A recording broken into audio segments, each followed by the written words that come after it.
Hai Mom and Dad, ketemu lagi dengan saya Dr. Kesumadana SPOD Subspesialis Ver.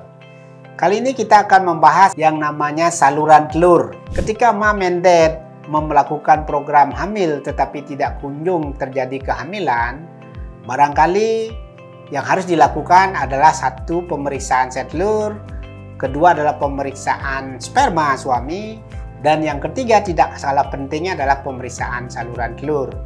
Ada beberapa cara melakukan pemeriksaan ini. Satu adalah dengan pemeriksaan hysterosalpingografi. Jadi radiologi akan melakukan pemeriksaan ini dengan menyemprotkan cairan ke dalam rahim, kemudian akan berlanjut ke dalam saluran telur.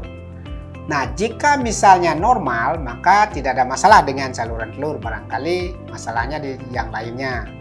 Yang berikutnya, jika misalnya salah satu dia buntu, nah ini bisa dilanjutkan dengan program alami dulu. Jika gagal bisa dengan inseminasi. Tetapi jika misalnya keduanya menjadi buntu, nah ini menjadi masalah.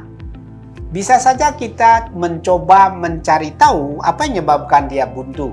Biasanya kita akan melakukan salah satu operasi minimal invasif namanya laparoskopi. Jadi kamera dimasukkan ke dalam perut, kita lihat seluruh organ ginekologinya, baik rahim, sel telur maupun saluran telur yang tadi dibilang buntu. Apa yang menyebabkan? Kita bisa tahu apakah ada perlengketan, karena misalnya yang paling sering menyebabkan penyakit endometriosis misalnya, atau memang ada perbuntuan di daerah sudutnya atau di daerah distal namanya.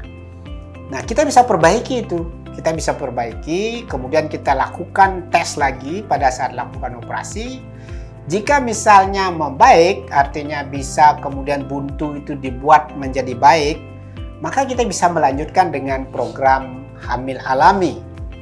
Tetapi setelah kita lakukan perbaikan, ternyata juga tetap dia buntu, maka memang salah satu program yang bisa dengan melakukan program bayi tabung.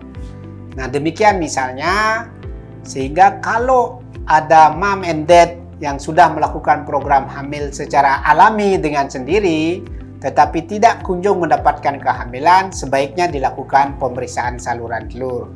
Sehingga bisa tahu apa yang menyebabkan sebetulnya ketidakhamilan itu sendiri, selain karena faktor sperma, sel telur, maupun faktor-faktor yang lainnya. Demikian mom and dad, let's be brave together.